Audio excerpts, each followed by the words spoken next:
everyone. I'm Enid Portuguez from the Writers Guild Foundation, and welcome to WGFestival's Perfecting the Pitch session. We're super excited to share this hour with this prolific screenwriter who most recently wrote Showtime's two-part event series, The Comey Rule, and the screenplays for films such as Richard Jewell, Captain Phillips, The Hunger Games, and so much more. Please give a warm virtual welcome to Billy Ray. Thank you, Enid, and thank you all for the choices you've made and the lives you've chosen. I'm in your debt, and very excited to share a couple thoughts with you today. I first heard about the idea of a Captain Phillips movie while he was still on the Navy destroyer that had rescued him, and the studio, Sony, announced that there was going to be a movie about this guy. At that point in my career, I was in a very happy place where when studios offered me material, it usually meant they were offering it to me exclusively, meaning I didn't have to compete with other writers. A studio would send me something and I'd have 3 days or a week to decide whether or not I wanted to do it. And I'd worked very hard to get to that place. Captain Phillips was not going to be like that. Captain Phillips was going to be a beauty pageant. Sony sort of announced to the town that every writer in Hollywood was going to be able to come in and pitch on that. So I had to ask myself, do I want to go compete with every writer in Hollywood? Because you reach a point in your career where if you compete like that and don't get the job, it hurts your brand. But I evaluated what Captain Phillips was, and I realized that it was that very, very rare true story that required no invention whatsoever. Its actual beats were action movie beats. It laid out in an action movie structure. Its themes were something that really mattered to me. So I thought, this is worth going after. This is worth taking that risk. Then the next thing I had to do was figure out how to pitch it. So I asked myself, okay, narratively, what happens in this movie? Well, narratively, what happens in this movie is a white guy is kidnapped by 4 black guys, and 3 of them get their heads blown off. And I thought, not only is that not a movie I want to write, that's not even a movie I want to see. I mean, that just sounds horrible. So I had to ask myself, is there a way to take that same narrative, those same events, and just turn them slightly so that you're showing a different facet of the story, so that it becomes something that I want to see and that I want to write and that I think other people will be invested in. So when I went in to pitch Captain Phillips at Sony, it was by far the shortest pitch of my career. And we'll talk today about what's the proper length of a pitch. But this was very, very short. I walked in there and I said, this is a movie about leadership. It's about 2 captains who wake up on opposite sides of the globe, and they get dressed and they go to work. And their jobs put them on a collision course. And what we're going to find out when they come in contact with each other is that under pressure, one of these captains would sacrifice himself to save his crew, and the other captain would sacrifice his crew to save himself. And that's the movie. And that's the pitch that sold. And it's the thing that I went and wrote. It's an abject lesson in how to pitch. And I don't mean to say I'm the greatest pitcher of all time. I'm not. What I mean is, in that moment, I found the thing that people could hook into that would give them some purchase as they look at this story. Before you understand how to pitch, you have to understand some very basic things about screenwriting. Screenwriting is an intellectual exercise, but it is designed to elicit an emotional response. If I write a script and I give it to someone and they say, this is the smartest script I've ever read, I have failed 100%, because I'm reaching them intellectually and not emotionally. When I write a script that works, people are calling me and saying, oh my God, I love this. I can't believe you killed this guy. I was so scared. I was so sad. But they're reacting with their guts. In other words, the job of writing, the job of any kind of storytelling is, you want to do the thinking so they can do the feeling. On my computer monitor right now, right above your heads, in big block letters, it says, what is the simple emotional journey? That's the key to every script you're ever going to write. What is the simple emotional journey? When I get stuck, I don't ask myself what scene would be cool here. I ask myself, what is the simple emotional journey? What is the story that I am telling? And that gets me out of every jam. And when I say simple emotional journey, I mean, there's no place like home. That's an emotional idea. Love conquers all. That's an emotional idea. Family means more than money. That's an emotional idea. All the movies that you love, I'm not saying they were dumb movies, they weren't, but their genius, their elegance was that they moved you in an emotional way and you didn't feel yourself getting manipulated. You didn't feel yourself getting tugged. You were just in it.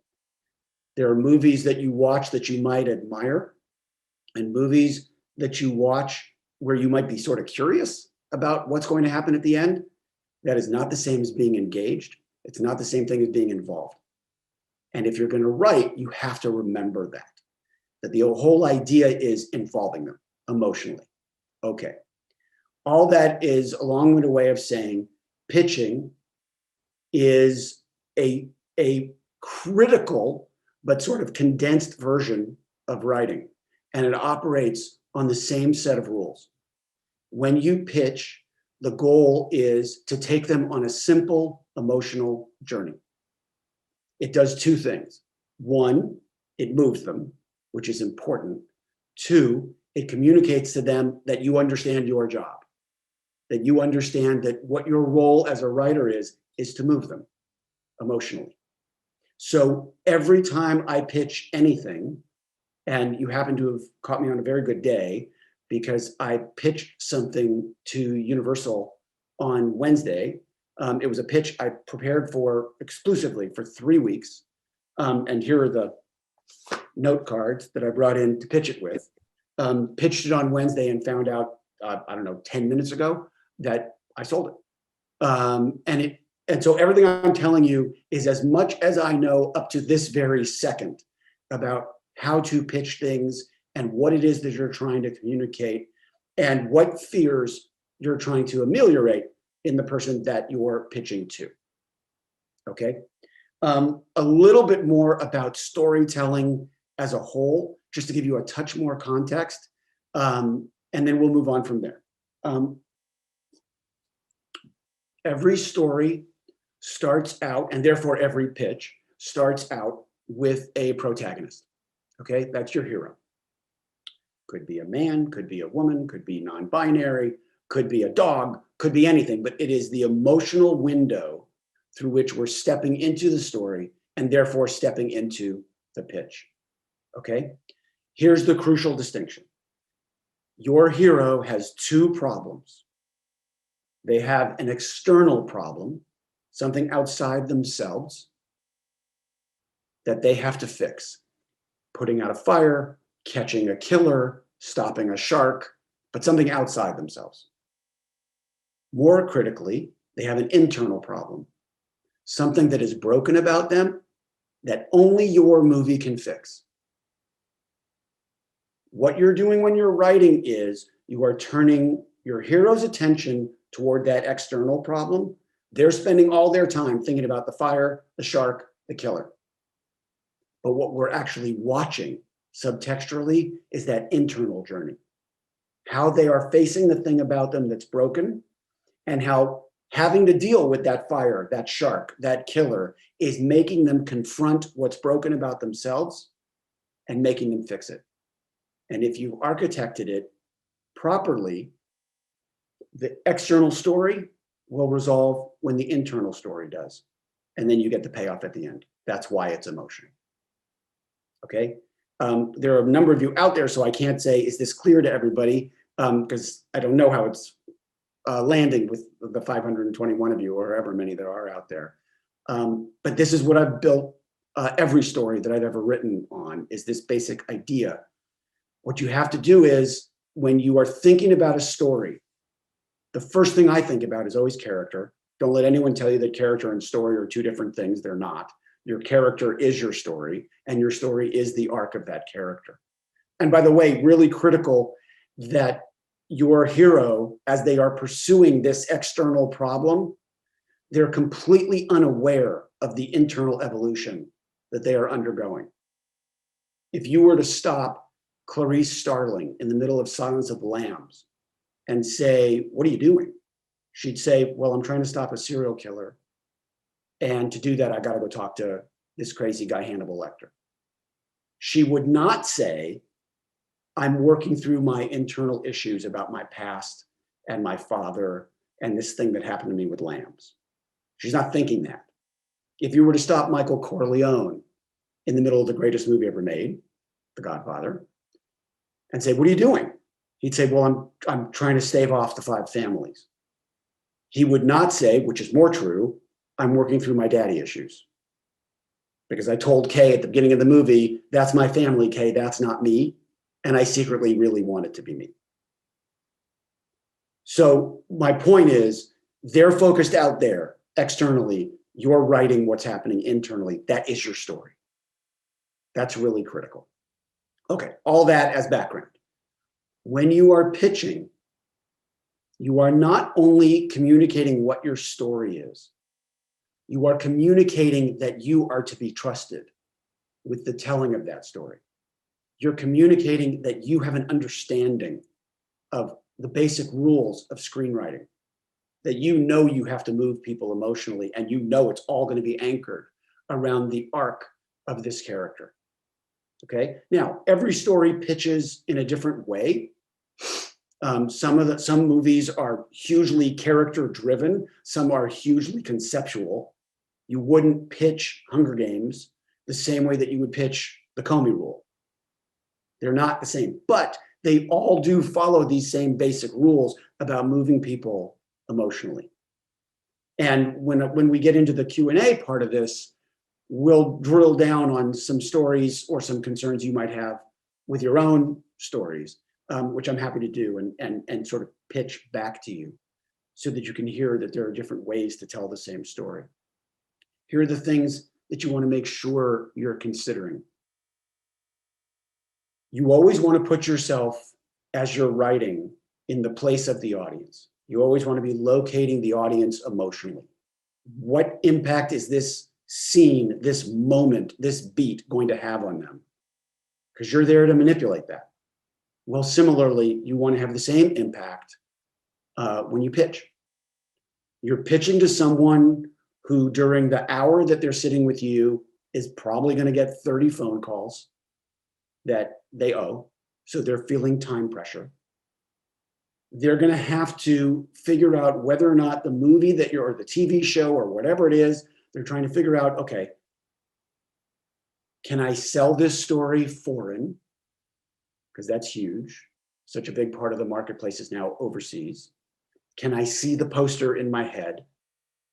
Can I see the trailer in my head or the TV commercial in my head? Is this castable? And now there's a whole new version of that, which is it diverse? If you're going in there and pitching a story that's just about shit that happens to white people, this is not the era for you, because quite appropriately, Hollywood has moved away from that. But they're considering all of these things as you're busy telling them a story. And so the thing that you're communicating most of all is that you are a pro, and for at least the next hour, they can just relax because you have total command of the story you're telling and total command of the universe that you are describing. And so their pressures, they can deal with in an hour. But for right now, you're going to tell them a really good story. Okay? Those are sort of the basic ground rules of pitching. Sometimes it's really important to lead off with why the story matters to you. In other words, if you're telling a police story and you used to be a cop, that's significant. It gives you a lot more credibility and just makes them hear the story in a different way. It stops feeling like fiction-y bullshit and starts feeling like, oh, wow, this person's letting me into a world that I wouldn't normally have access to. So sometimes bringing yourself into the pitch is significant. Sometimes you want to start with theme and why a story is universally going to be embraced and accepted and sought out.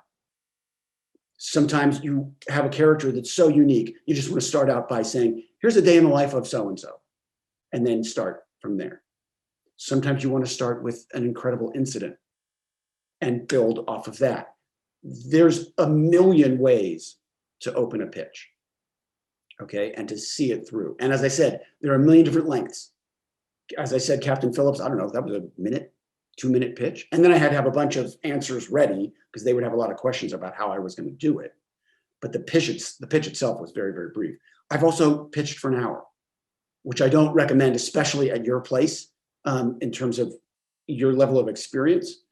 But there was one point when I was pitching a series called The Last Tycoon, which was an adaptation of the Fitzgerald book. And it was going to be my first TV series ever.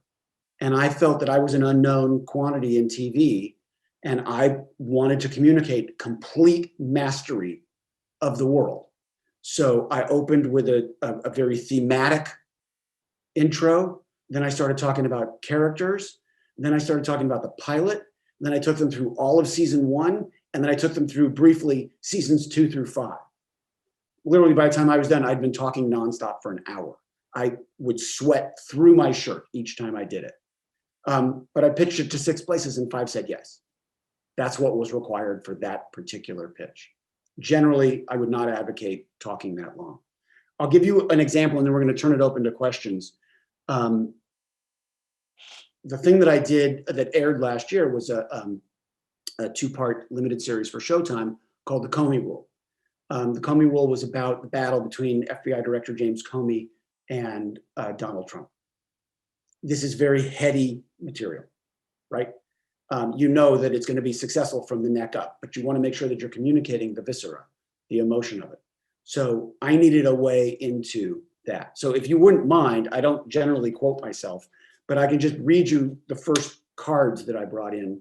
What I generally do when I pitch, I take 5x7 cards like this. I write out exactly what I'm going to say, then I highlight it in different colors so that my eye never gets caught in one color. This pitch, the Comey pitch, was 78 cards. And they were memorized. That pitch was 43 minutes.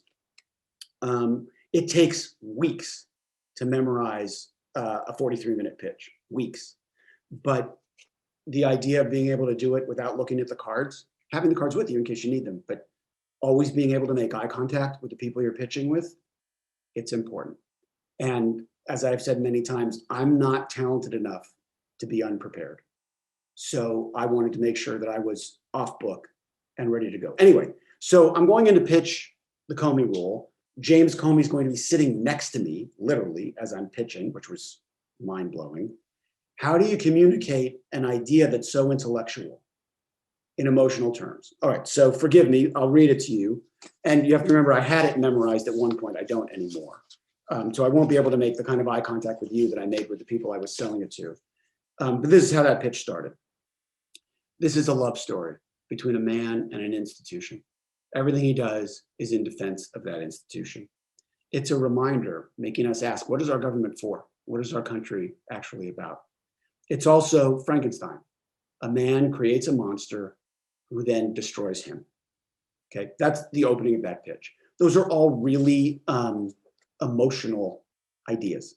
They're not intellectual ideas. And that's why that one worked. I know some of you are wondering, what about pitch decks? I've never done one before personally, but sure, there's a place for them, especially in Zoom pitches, of course, where you can control the audio visual of it. That's for sure. The pitch that I did yesterday, ironically enough, is another story that involves the FBI. And one of the people that I had with me, one of my producers, is a 23-year FBI agent. And so there was a point in the pitch where I had her screen share and show a couple pictures that I thought were important so that people understood context for the story that I was telling. It's another true story. I tend to gravitate towards them. And I guess that's kind of a pitch deck. But her part of the pitch was 30 seconds and my part of the pitch was 25 minutes. Anyway, before we turn it over to questions, and be on the lookout, Enid, one of the things that I want you to take away is go back to where you were 22 minutes ago. Okay, you're sitting there waiting for a Zoom to start. And I jumped in and just started telling you a story, right? Immediate. I didn't waste any time with any sort of table setting. I wanted to get your attention. The hero of that story was me. I was the protagonist. And in that story, I told you what was at stake for me, what it was that I wanted, how I was going to go about getting it, and what the challenges and obstacles might be. And then I gave you a happy ending, right? So essentially, I pitched you at the very beginning of this. And if you were engaged, then it worked. If you wanted to know how it was going to turn out and you had a rooting interest, then it worked. That's a pitch, right? It was not terribly elaborate. It wasn't very complicated, but it had an emotional hook to it. And that's the thing that we'll keep talking about. So they asked me to do an A block of 20 minutes, which I think I just did. So Enid, do you want to open it up to some questions? Yeah, first up, we have Chris Peckover. Hey there. Hey, Chris. So backing up for a second, and knowing that not all writers have kind of like big name recognition, what criteria do you recommend writers use to determine whether an idea is better served pitching or, say, writing on spec? Like which way might be more valuable to them? Sure. And remember, I became a professional writer, by selling a pitch. So I was not a brand name when I walked in there January 8th, 1988, which is when I sold my first movie pitch. Believe it or not, it was a romantic comedy. I still have a hard time embracing that reality. But I would say that there are some ideas that are so complex that they are difficult to speak, right? They're difficult to get right if you're just telling a story verbally. They kind of have to be demonstrated on the page. An expression you hear a lot is proof of concept. There are some screenplays that are proof of concept, right? If I were going to, let me think of an idea that might be better on the page than pitched. It might take me a minute. If you've ever seen A Fish Called Wanda, okay, which is a comedy, I would have no idea how to pitch that movie. Like the whole genius of that movie is the plotting of it and the progression of events. You sort of have to see that movie on paper for it to work, as opposed to Jaws, right? That's a movie you can pitch. I would say I could have pitched Fatal Attraction, for sure. But I can think of other movies that would scare me to death to try to pitch. So essentially high concept? Is that concept's a part of it, but I would also, there's a very famous story about Vince Gilligan when he pitched Breaking Bad. He kept pitching it to people saying, this sounds amazing, but if I buy it, I'll be fired.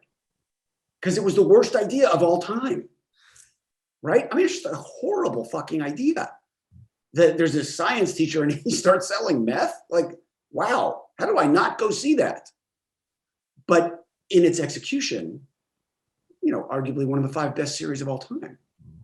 So that may be one where, writing it, if you're not Vince Gilligan, right? If you are a less experienced writer, that may be one where you need to say, hey, you need to read the first 10 pages of this, right? Like, can you imagine pitching The Wire? What a horrible idea. Awful, brilliant series.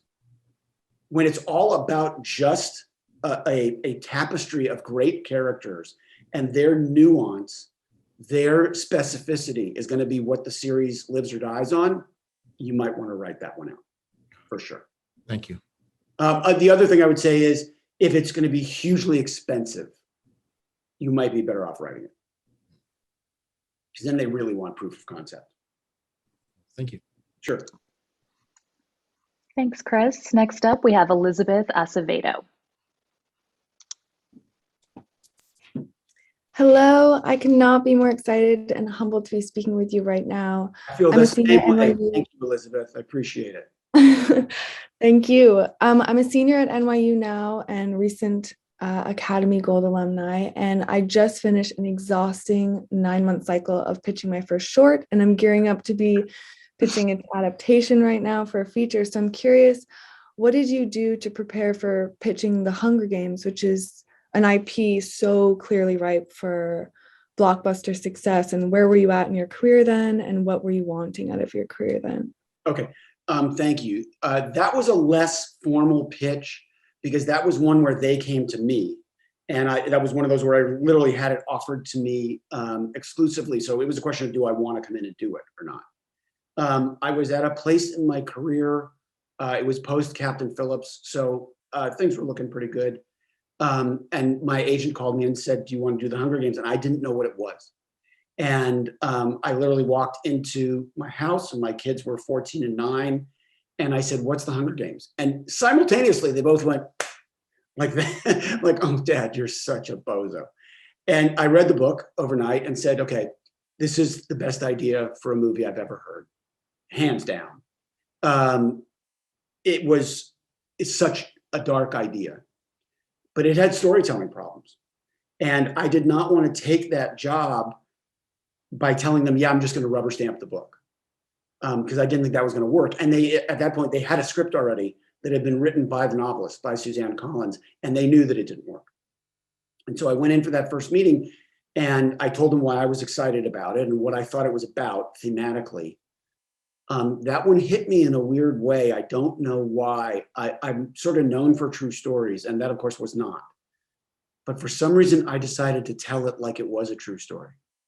In other words, I came into that script from a place of, this is really happening, and a government really did this to children, and how dare they? And I was able to write it from a place of complete outrage. Maybe it's because I had kids. But anyway, when I went in for that first meeting, I explained my feelings about the book. I laid out what I thought were the problems on a storytelling level of the book.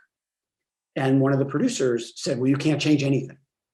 The book's too successful. You just can't change anything. Because she said, I'm in chat rooms all day long with fans of the book, and they'll kill me if I change anything fundamental about the book. And I said, okay, here's what's going to happen. I'm going to write this script now, and I'm going to change more from the book than you want me to. And we're going to fight about that. And the friction of that is going to yield the right script. And that script is going to get you your director. And that's what happened. One thing I want to point out to you is in 1972 or 3, a guy named Peter Benchley wrote a novel called Jaws. And it was a hugely successful book, huge.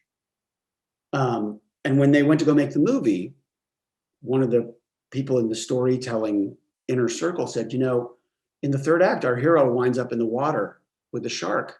Wouldn't that be more emotionally powerful if our hero was afraid of the water?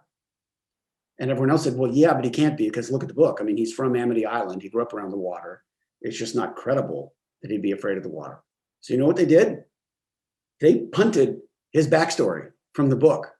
In the movie, he's not from Amity Island. He's a former New York cop spending his first summer on Amity Island as the chief of police. So it was credible that he'd be afraid of the water. And my feeling was, if they could do that to Jaws, I could change anything in the Hunger Games. And what that is, by the way, is reverse engineering. Reverse engineering means if you've got a third act that you love and it is not supported by the first and second act, you change the first and second act.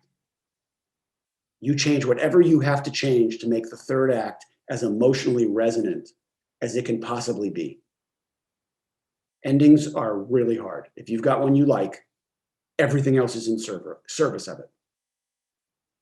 Okay, so I realized that was not an answer to your question, but I used your question to be able to talk about other stuff that I thought was important to communicate. You have another question? I feel like you got cheated. No, I mean, that was definitely really, really helpful. Yeah, I do have another question if we have a moment for it. But go. I'm curious, when you started writing, where were some of your most valuable resources for learning about structure and learning just your Sure. comfort levels with your own voice? Well, you all need to read a book written by the great William Goldman called Adventures in the Screen Trade. Unbelievable book. And if there's a Mount Rushmore for screenwriters, William Goldman is on it. You know, he wrote Butch Cassidy and Sundance Kid. He wrote All the President's Men. He wrote The Princess Bride. You know, that's a pretty good career. So you got to read that book. And then I took a class in my early 20s, the Robert McKee story structure class, which just blew my head right off my shoulders in terms of looking at movies in a completely different way. And I'm pretty sure I would not be a writer had I not taken that class. So you can probably buy Robert McKee's book. Okay, thank you so much. Thank you. Next up, we have Heather Huntington. Hello. Heather? Hi. I wanted to know, what do you do when you're doing a pitch and you can feel the exact checkout in the middle of it, or early, or at the beginning? Sure. I'll tell you a story about that.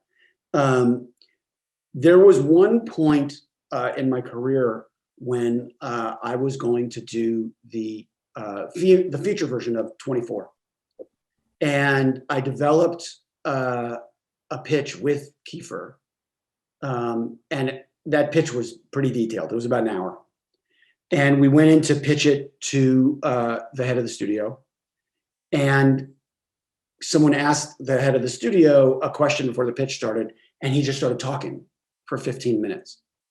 And as he's talking, I'm thinking to myself, okay, this guy cannot sit for an hour while someone else talks. No way. This pitch is not going to work. So as he's talking, I'm nodding, but I'm cutting in my head. I'm literally taking things out of my pitch and just truncating. So by the time he was done, my hour-long pitch was 12 minutes. And that's what I pitched. And that's what I sold. Okay. So yes, you sometimes have to change things on the fly. You have to read the room. You have to see where they're nodding, where they're not. Okay. But the circumstance that you describe should never happen, because before you walk in to pitch somebody who can actually impact your career, you should have practice pitched 3 or 4 other groups of people. Never, ever would I walk in to a pitch that matters having never run that pitch before, ever, ever. At the very least, you've got to pitch your producers or your agent or your manager or your friend or your hairstylist or your mom, somebody. It doesn't really matter if they have filmic expertise or not. As you're telling them the story, you can see where they're leaning forward and you can see where they're getting a little bit lost. And you've got to make those adjustments. You've got to be constantly calibrating so that when you go in there to pitch the person who can actually say yes and write a check, you've already road tested your pitch. You know that everything in there is essential and that everything that was not essential has fallen out in previous drafts of the pitch. That could not be more crucial. Like I said, I'm not talented enough to be unprepared. So I do a lot of practice pitching. And that James Comey pitch, by the time I pitched to someone who could actually say yes, it was my 5th or 6th. And that's exposing your ego to a lot of bruises. That's a lot of people who say to you, yeah, this is not good enough, which is a drag. And you know, you're doing 78 5x7 cards, right? That's a lot of rewriting, revising, moving stuff around. It's time consuming. And yeah, I'm in a different position than you guys are. I can spend all day doing that. I don't have to do a 9-to-5 job while I'm trying to launch this career. I freely admit that's a difference. But if it takes me 3 weeks to do it, then set aside 8 weeks for you to do it. That would be Thank you, Evan. I feel like, well, first of all, thank you. And we've done a lot of running with, running and well-prepped pitches before and have come across some people who at the end, who had already read the one sheet, are like, well, we already have something like this. Like they're checking out, and it's a, why did you have us in the pitch? Is that just a thank you for your time? Yeah, those are brutal. Yep. But that's one where you need to have a representative of some kind telling them the basic world that you're going in to pitch. Oh, we did. Oh, you did. And it's just yeah. Okay. Yeah. Just fully had all the stuff. It's yes. Yeah. Yeah. Nothing I can say except I'm sorry. You just got screwed. Just a thank you for your time. Not really worth trying to. That's it. Sorry. Great. That's great. Thank you. Sure. Next up, we have Danielle Evanson. Hello. I was with Heather in that disastrous pitch, and I can say it was what she thought it was. Excuse me. Thank you. So I have a little bit more of an early stage mechanics, trying to look as professional as possible question. Sure. What do you wish someone had told you about pitching when you first started? So in our example, one time, you could do the water bottle tour. And for the first 3 meetings, I was like, do I give the water bottle back? Do I take it with me? I want to be very environmentally correct and polite. But if you're thinking about the water bottle, you're clearly not thinking about connecting with someone or the pitch proper. Yes. Okay. So there are all sorts of rules about this. One is, yes, you take the water bottle with you. Sure. The other is, and I don't know why the Writers Guild made this a rule, but it's a rule and we have to live by it.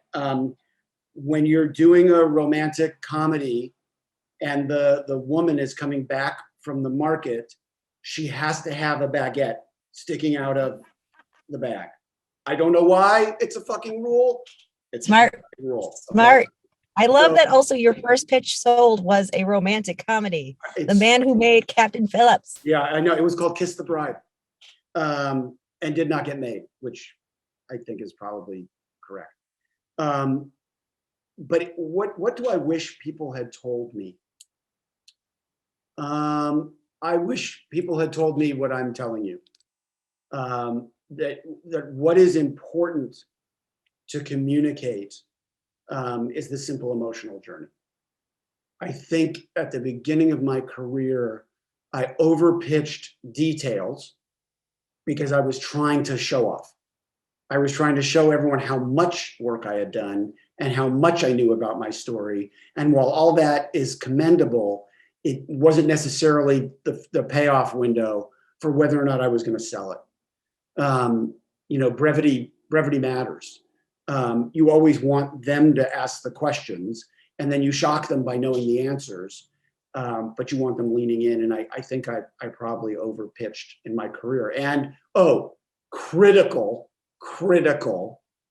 never, ever, ever, at the point of a gun, pitch a story on a Friday afternoon later than 3:30. Never. Smart. Never. I don't care if you have to wait 3 weeks to get a better time. Don't pitch on a Friday after 3:30. I pitched a movie once to a guy who fell asleep in the pitch. This was early 90s. Okay. I then wrote it on Spec and sold it for $1 million, demonstrating that it was probably a pretty good idea. But you don't want to put anyone to sleep. So I am blaming that on the timing, not on the pitch. I could be kidding myself. But it is one absolute hard and fast rule. Thank you very much. That also, we've been in that 3:30 meeting. Good point. Oh, bad. Really bad. Thank you. Next up, we have Lynn Esta Goldman. Hey, Lynn. so thank you for being here, Billy. I thoroughly enjoyed watching the brilliantly written The Comey Rule. And one reason is that it's rare that a film or television series actually takes a stand, given the current political situation. And what I want to know, given the divisiveness in today's America, what are the chances of getting a film script, like my current Spec script, considered that deals with the impending possibility of a right-wing coup in America? Is that just totally no one will touch it? No, I wouldn't say no one will touch it. It's challenging. It's hard. Yeah. You know, the thing that I'm doing right now is about January 6th. And Yeah. and there is some timidity out there. There's no question. Mhm. There's certain things you can do that will make life easier, none of which I have done. In other words, the piece that I've written about January 6th is very much an ensemble. Mhm. If you can write your movie and write some big fat movie star parts, Oh, yeah, no, I did do that. okay, that's important, because if you can get the movie cast, that's a reason to make it. Well- If you can write it as objectively as possible, that's really helpful, because I agree with you that the Comey Rule took a stand, but the fact is, compared to how I actually feel about Donald Trump, that movie was ridiculously restrained. Like, we took no cheap shots in that movie, and I remember saying to Brendan Gleeson, we're not doing Alec Baldwin here. Like, I love Alec Baldwin, but we're not doing a character. We're doing a dramatic interpretation of Trump, which means your hair is going to be less ridiculous than his. Your skin tone is going to be less ridiculous than his. Your suits are going to fit better. I'm not interested in you as a mustache twirling villain. And I'm not going to put anything in that movie that I can't prove he said. So I think we were very objective in that way.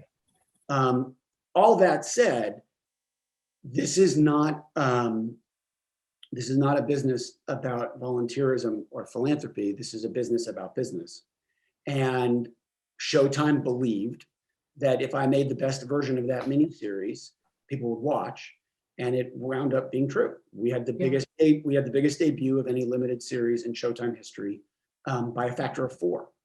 So in that case, the fact that it was sort of sizzling hot, coupled with the fact that we released it at the right time, which was a battle unto itself, we gave them a commercial reason to do the right thing.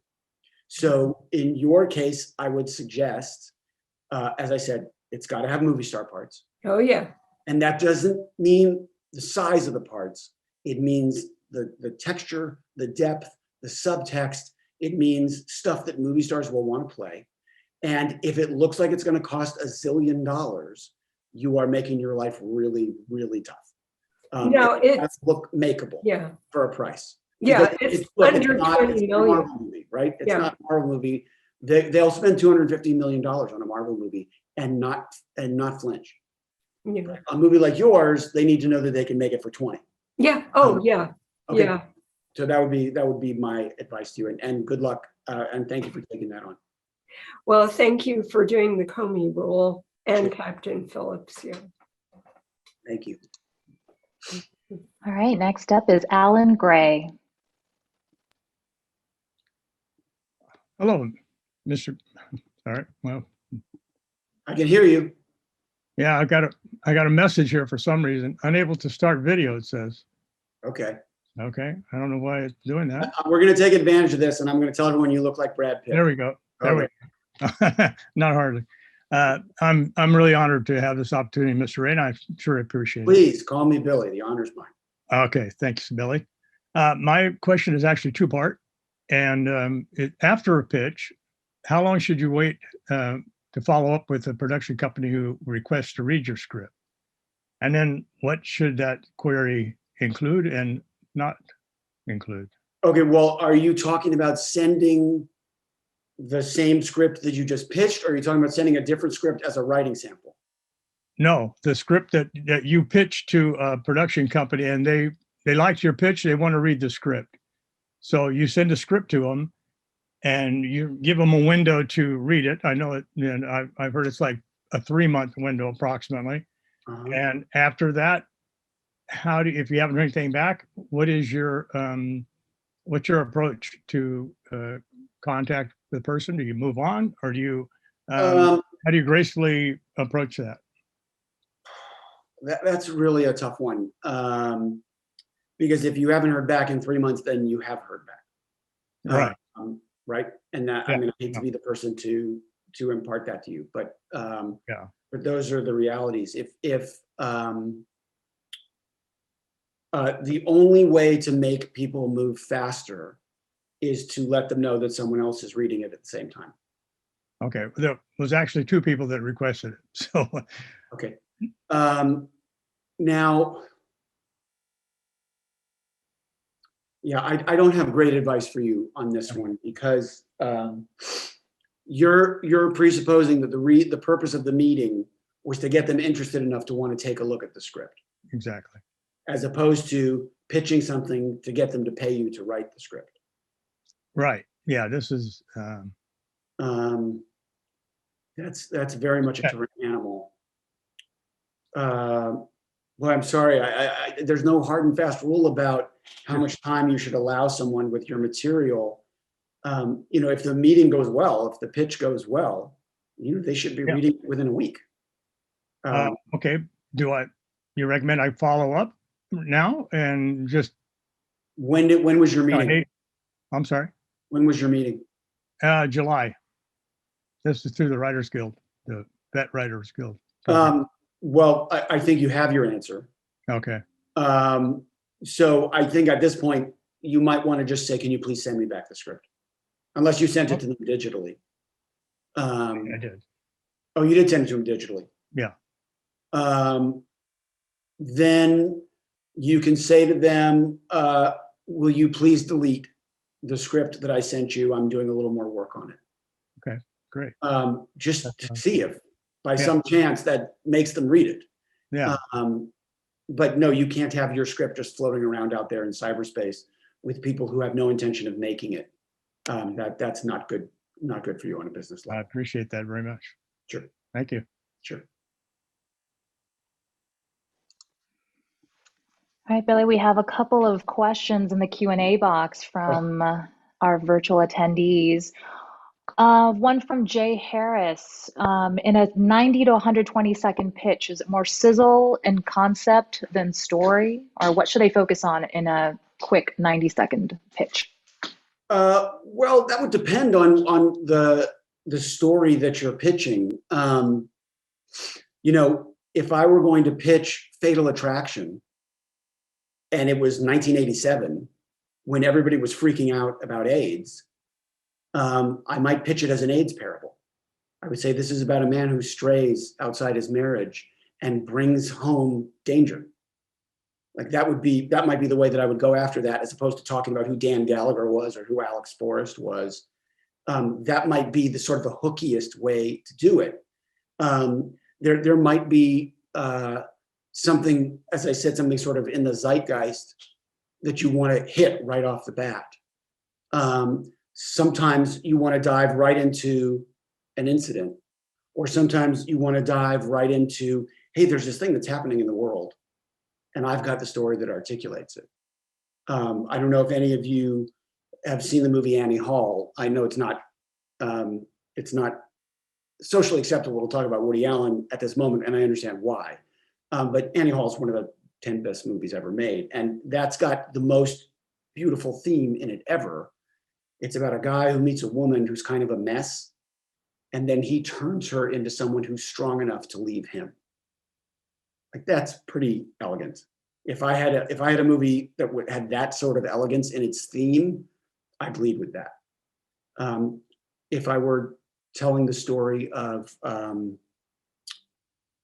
Godfather, I would talk about size. I would say this is an American epic. This is the saga of one American family, and it's about how the shadow of the father can completely make or completely break the son. And then I'd go into some sort of detail. But there's an elevator pitch of everything.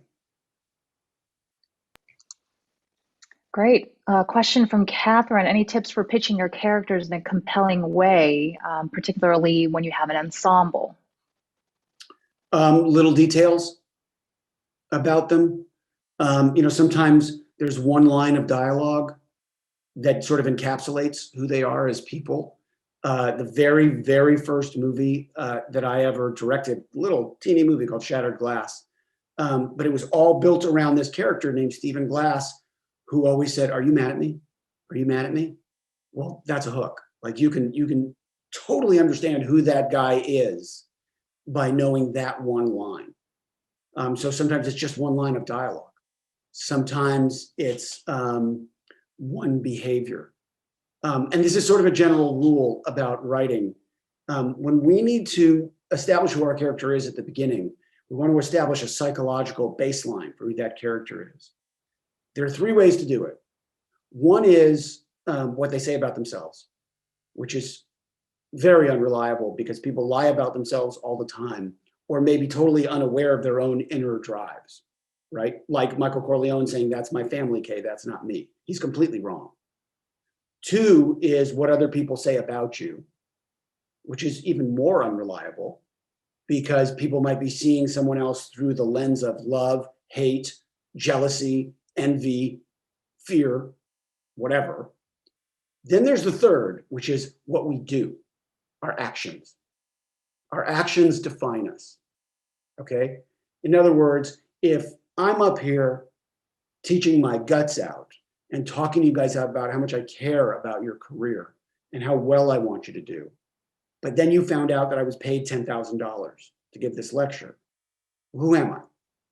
Right? Am I the guy who really cares, or am I kind of an ass? Okay. By the way, let me assure you, I'm not making $10,000 for this, and I really do care about you. But my point is, my actions would tell you who I am. We are what we do.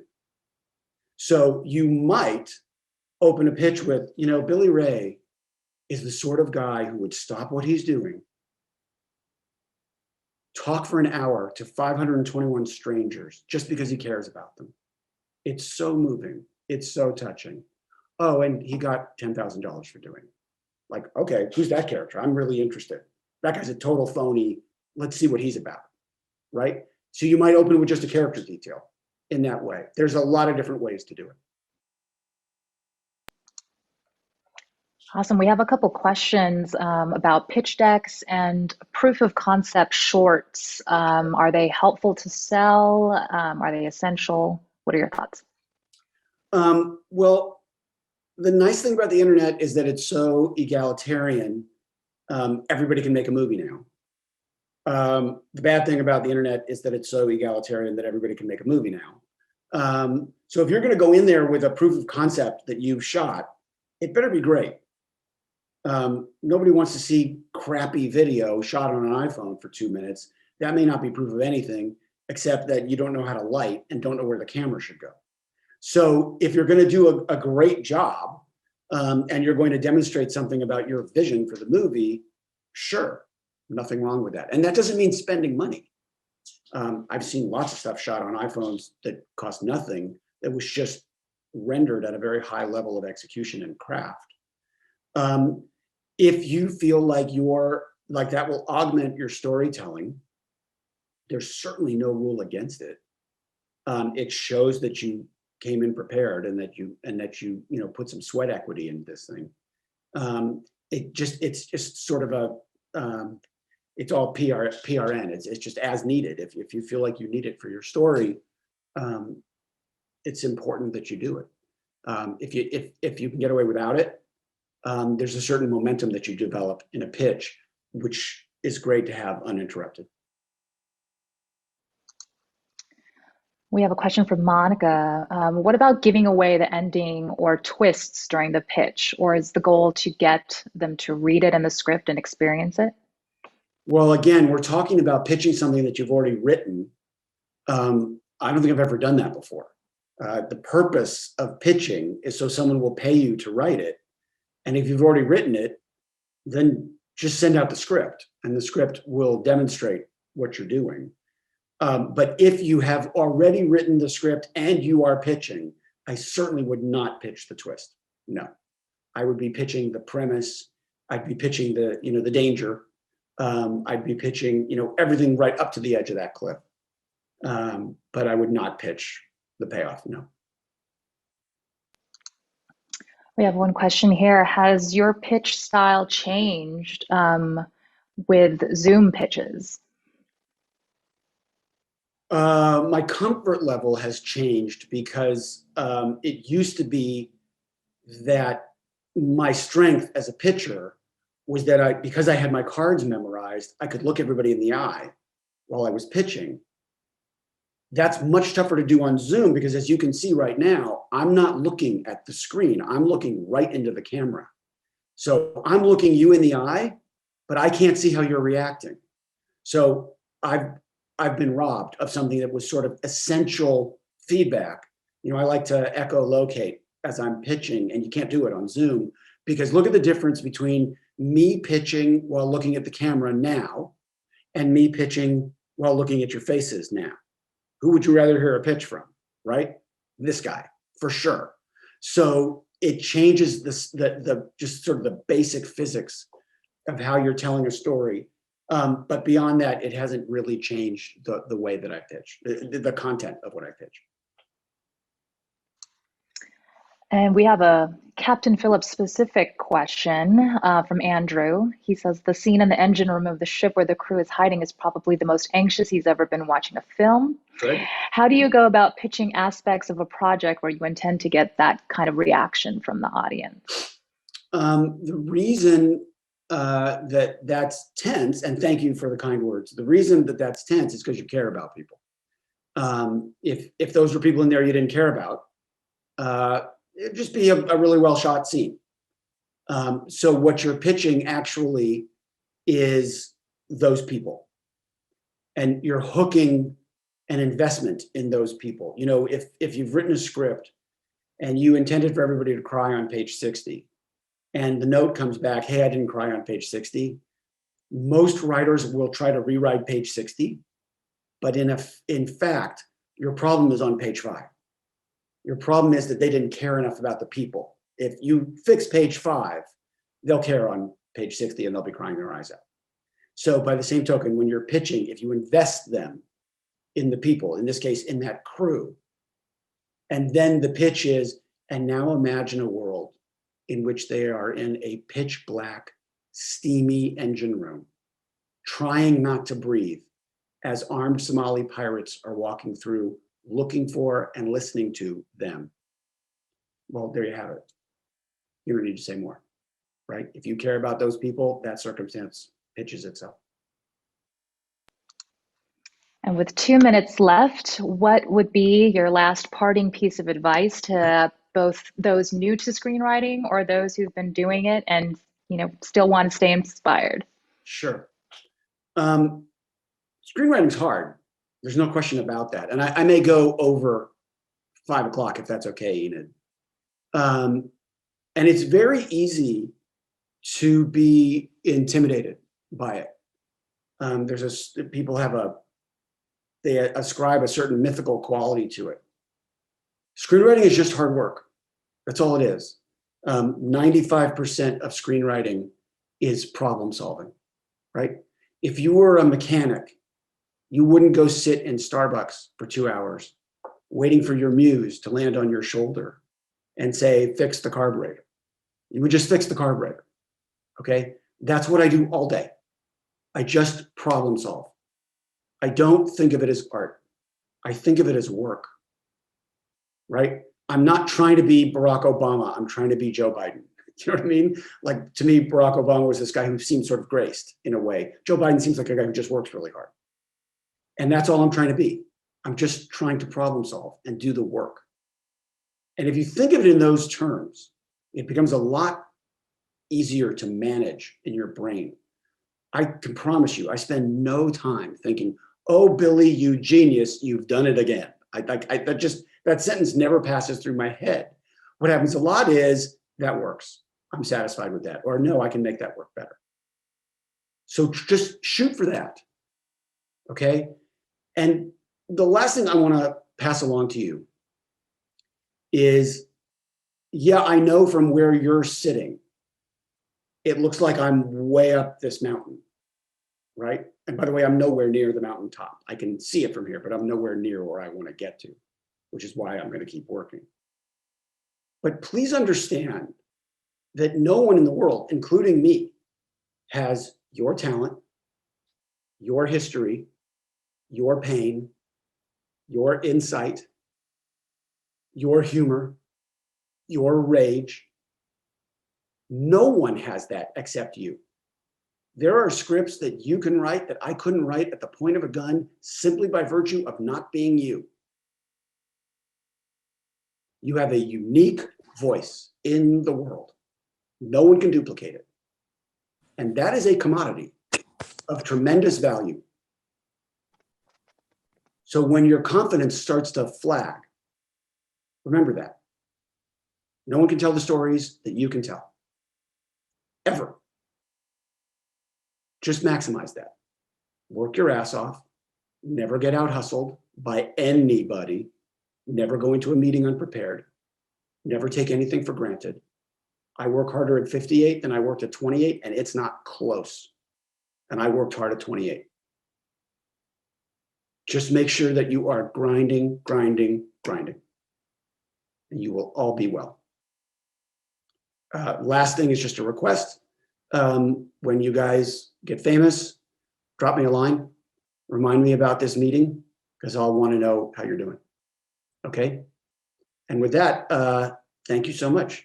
Best of luck to all of you.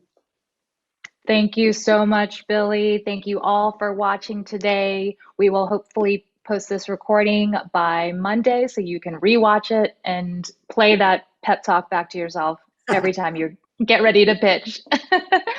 Have a good night, morning, day, wherever you are. Thank you for joining us and have fun at the rest of WG Festival.